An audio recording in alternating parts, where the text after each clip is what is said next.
So everyone expects me to be good at Kickstarter. The truth is I'm not. And it's not because I don't understand the fundamentals. It's not even because I don't understand how to do it. I understand that it's very easy to make money on Kickstarter if you just get a good artist and pop boobs out. There's a market for that. I understand good art can promote a campaign. And I understand all the tricks, including sending an email to get a project we love. And let's take away the ethical stuff. Right? Let's think about the things that I don't want to do because I don't feel comfortable with it. I don't feel like getting project we love because I sent an email. That's just something that's not earned. I want to earn it. So remove that. Let's remove the talking porn about exploitation of women. Let's remove that. Okay? So let's remove it. We're not exploiting women. Let's go look at why I'm not good at Kickstarter. Because I've had to ask myself that, especially over the last year. Why don't I do this right? Because I know that I'm not doing it the way I should. And I had to look at myself for that. And I had to be honest with myself. And I had to really wonder what it was. Because there were these things. Well, I don't want to take shortcuts. I don't want to do things that are going to make backers feel a certain way. And there's some things that I agree with. I'm the reason behind Continuum's push to make every alternate cover the same cost unless it is a limited edition. Or we somehow have doing it for a charity. I wanted that. I wanted that to be part of Continuum. I pushed for that to be part of Continuum. Because I believe that. And I believe in my backers. And I love the people who back me. But the truth is, I have trouble asking.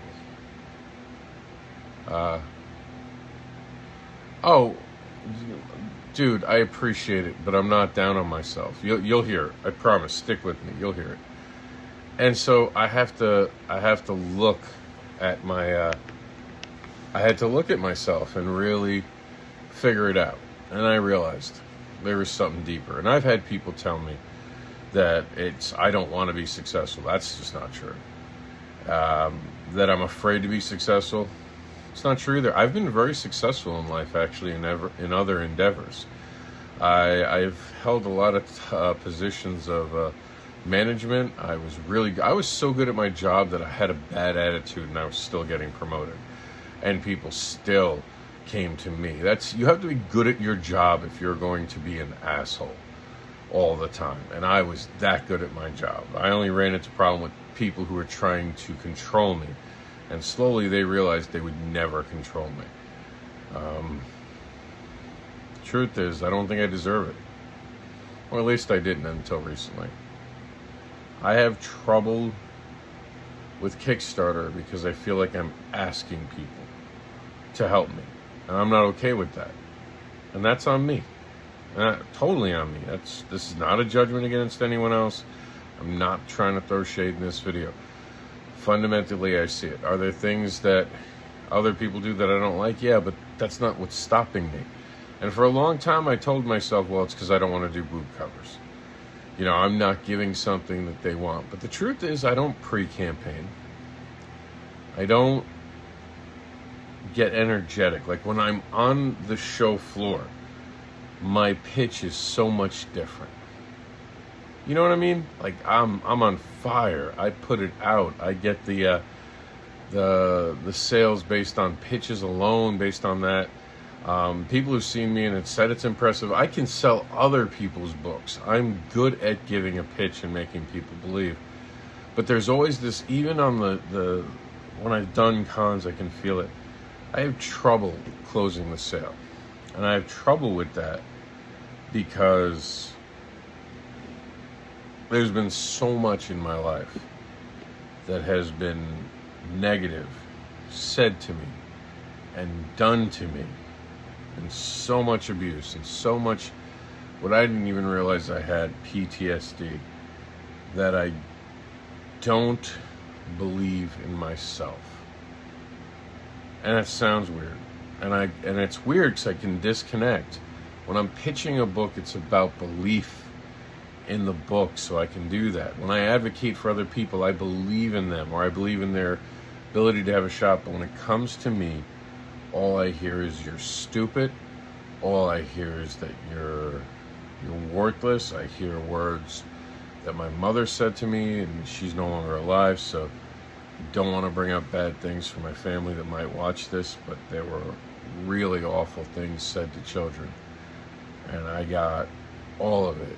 And I got it from teachers. I until high school, I was called derogatory names by teachers. And I remember teachers telling my dad, all I really need to do is hit more. And it laid a foundation for things that I'm only unpacking now as I'm beginning to become healthier. And it's been a journey. And I had to look at that. I had to look at, because I knew, and I knew it with the Jax thing. When Jax is on Kickstarter, I'm just different. I'm different on how I promote. I'm relentless on how I promote that. But the other things, especially Barbara, I have been made to feel like I have to worry about how I word things. And to a certain degree, it's true. I do have to worry about how I word things with the Barbara series because of the adult content. But I have felt so worthless for so long that I haven't realized that it was part of me, that I didn't think I was worth it. I have settled for a lot of abusive friendships and a lot of abusive relationships based on the fact that I didn't think I was worth more. And to even be able to say that, like, I don't think you can see it, but there are literal tears in my eyes because there's so much pain behind that. And I'm not making this video for sympathy. There'll be no comment about what Kickstarter I'm running now and how you can back it. This is a You're Not Alone, because I know there are people out there who have to be struggling like I am, who need to hear that you are worth it, that you are a good person despite what your mom said to you, despite what the world did to you, and especially if you got to a point where you've made something, you've created something. You're amazing, and you need to know that. And you need to know that you're not begging people for money. You need to know that it's okay to ask for help. Oh my God, if someone had just told me that so much earlier in my life. I can't tell you how much as a teenager, drinking myself to almost death, I just needed someone to care. And it wasn't a female partner, it wasn't a relationship. I needed someone who didn't have any investment in me show me that they care. And I would start to get that throughout my life. And I would have people from all the right places show me how much of a potential I had. They made me wake up to what I had. And they made me see that I wasn't this piece of shit that had been created. I mean, from kindergarten on, I don't know how many people know this, so I'm going to share a story with you. When I was younger, my dad's name is Robert. I was named after him.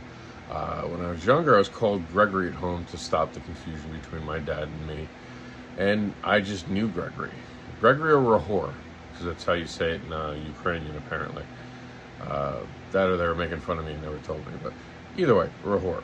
And I remember going to kindergarten and not being able to do the B's and D's. And literally being called stupid and nasty words by my kindergarten teacher. Like, a lot of you have like fond memories of kindergarten teachers. I do not. And it's weird because I attract abusive people.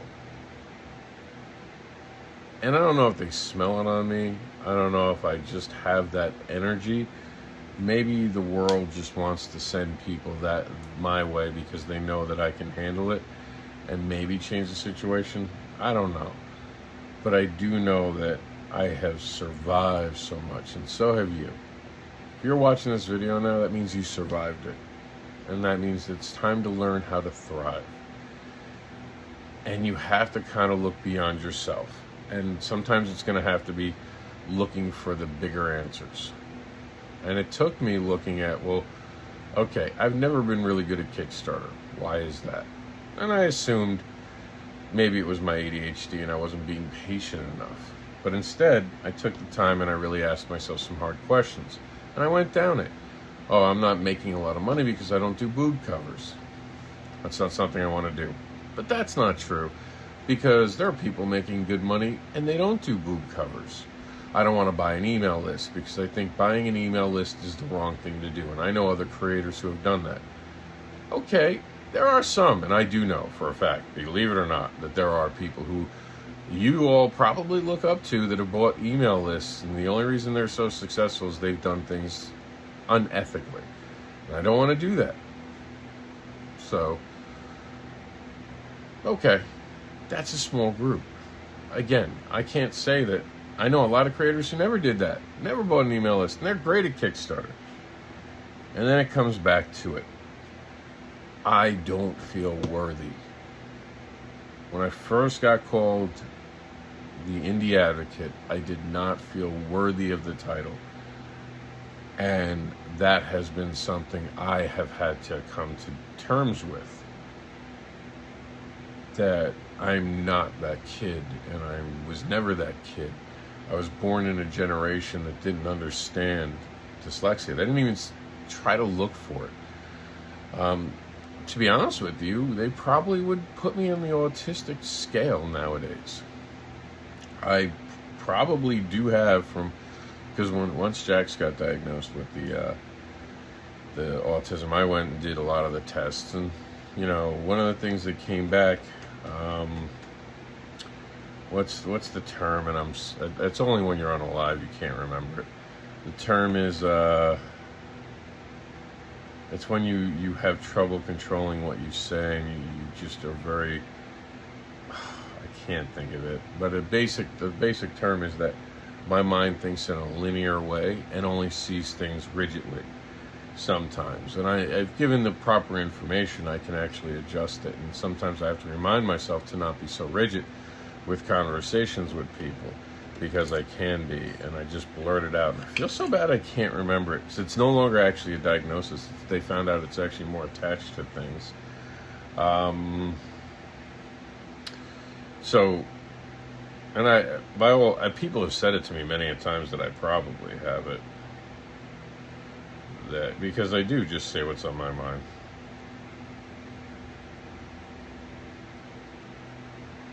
I'm trying to see if I can look it up real quick. It's not Tourette's, no. Asperger's? I think it's Asperger's. Let me just double check. Asperger's? See, with my dyslexia, sometimes it affects the way my mind stores information, and every so often I just can't get a word right because I'm putting pressure on myself, and that is why. So, okay, let's see. A developmental disorder affecting socializing and communication. Yeah, it's Asperger's. Asperger's syndrome is the condition of the autism spectrum. See, it says it's a condition, but then it says it's also not. So basically, I just blurt things out sometimes. I don't even mean to. My mind thinks of something and it just says it, kind of like Sheldon Cooper, and I've learned to mask a lot. But the most problematic thing, and then I'm going to get off this live because this is way longer than I ever like to be on a You're Not Alone, because this is just meant for other people to feel like they're just not alone. And I like to share, because when people shared with me on the TikTok and all the YouTube videos I watched that I wasn't so alone and other people suffered through this, it meant so much to me. So the blurting out is something that was very problematic for me at times, but it also, that brutal honesty I didn't have with myself. And sometimes we don't have it with ourselves because we've learned to mirror so long we can't look inside of ourselves. And I've had to build an artificial ego to help me survive, to have an inflated ego, and instead of basing it on my actual accomplishments and having a healthy ego. And it's a lot of work sometimes, and that's why I'm very careful with my son. And I struggle to be the best father I can. And this is why, because I'm going to be 44 this year, and I've probably cried more in the last 2 years than I had in 20 years. of my life. And that's because I've been unpacking so much deep things. If you think about it, the journey I've been on just in the last year, I cleaned out my garage and saw that I was keeping these cardboard boxes because those were things that were cool, and growing up, they were like something special I could have that was just mine. And at first I thought it was because we didn't have a lot of money, but the truth was it was just because it was something that let me kind of look at something that I thought was nice and I could do things with it and escape. And that's what it was, is that the reality I had at home was very abusive. And anyone who survived abuse understands, especially childhood abuse. Emotional abuse is a lot more dangerous than we ever realize. And I've dealt with a lot of people, and I've talked to a lot of people, and you know, one day I'm pretty sure I'm going to make something about surviving abuse, but I'm just not there yet. Because I'm still, every time I think I get to that finish line, something like this comes up where I have to look, why don't I take Kickstarter seriously? Because I can give myself a dozen excuses. Oh, I'm busy. Oh, I have this and this to do. But the things I have to do with the Kickstarter, I know better. I do. If there's one person who knows better, it is me. I fundamentally understand it. I can point at a Kickstarter and tell you where they'll finish on their second to third day just by how they're promoting. I was making excuses for myself because sometimes trying to look at it is the hardest thing you'll do. And having to see it and say, yeah, I'm just terrified to ask people to help me. And that's what it is. It's not the success, because I like success. I am a very competitive person. But when it has to do with asking someone for help, it affects me. And here's why. And hopefully you don't understand this, because the people that understand this have had it the hardest. It's because when you did need help and asked for it, you were told to shut up. When you did need help, people abandoned you. People proved that you had to do it on your own. That's so horrible. And I'm sorry that you went through that, because I know how that feels. I know how it feels to people not have your back. It's why I try to always have everyone's back I can. Because I understand how horrible it is for people to say they have your back and then don't have your back. Or worse still, betray you. I understand all that, and I appreciate it. But that doesn't mean look, if you had trouble asking for help in the past and people failed you, it just means they were the wrong people. Surround yourself with the people that when you need help, they'll be there. And I want to give a shout out to Mike. Mike and me, Continuum, of course, partners in Continuum. But I was having a bad day and my car broke down. Ironically, I was in the middle of a Kickstarter too. And he just called me, see how my day was going, talk about comics, and I told him what was going on. And he stopped his day and told me that he would help me, and if I needed to, he would stop and come get me. And whatever I needed with Jax, I was out with Jax. Because there's not a great transportation system down here in Fort Myers and Cape Coral, but I would get home because I actually know how to. It's not like there's not Ubers. But he said he would. He lent me a car, and he did all that just to help me. And I haven't had a real friendship like that, I think, ever. And I think that made me realize that I just needed to level up friendships. And I needed to have people that would do what I would do for them. And far too long, I was treating people better than I was treating myself. So if you're doing that and you're struggling with that, you're not alone. I hope you hear this and you understand it. Because a lot of people see me and they just see confidence. They just see a force of will, or they see an asshole, or they see someone who knows better. But they don't see that side that we all protect so hard, because that's where all of our pain lives and hides. So you're not alone. You're not the only one. I get it. I'm here to talk about it if you need to. I understand it, but you're worth so much more than you realize. I want you to understand this, and I say it all the time. This is why I can't trust anyone 100% of the time. I will never trust anyone, and that's just the truth. Someone asked if I trust them. I always say I trust you as much as you let me. And this is why.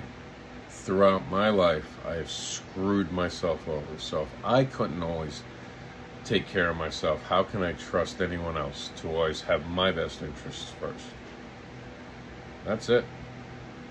That made me realize. But now I realize it has to go deeper than just that. As much as I know I can't trust anyone 100% of the time. And you have to look for if they're going to betray you, or if they're doing something against you, or if they're not being a good friend to you. You have to look for the red flags. But I now realize that I have to trust myself, and I have to trust the worthiness of myself, especially if I want a career that is going to require crowdfunding. Yeah, I never got into comics to be good at crowdfunding. When I got into comics, there was no such thing as crowdfunding. But this is a tool. This is something that is part of what we do now. So I have to become better at it. I have to get over it. And I was going to say get over my shit, and I stop myself. And that's the healthy thing. So I'm telling myself I just have to get over it without demeaning myself. And those are the things that you have to strive for too. You have to stop being mad at yourself. Because that's really what it is. We're just mad at ourselves for letting so many people take advantage of us, letting so many people hurt us. But instead, you survived. You are powerful. You just need to surround yourself with better people. People who will have your back. People who say the same thing in front of you as in behind you, and people that you can rely on. And when you go out and you ask people for help, it's not a weakness. You're just asking them for the same thing that you would do for them. So don't be afraid to ask for help. And if someone doesn't help you, so be it. There's billions of people in the world. There are going to be people who are going to be happy to help you, who are going to see how amazing you are. Find those people. Don't worry about the rest. Don't worry about anyone who's not in your camp. Don't even get mad at them, because they belong to another camp. They belong on a different journey. Focus on your journey and know your worth. Know that in this world, there's only going to be you. You are the only one of you. You are one of one. So go out there and treat this world as it is. That you're a collector's item. That only certain people get in their life. Once. And remember, you're not alone. You're always a message away from someone who cares. And that includes me.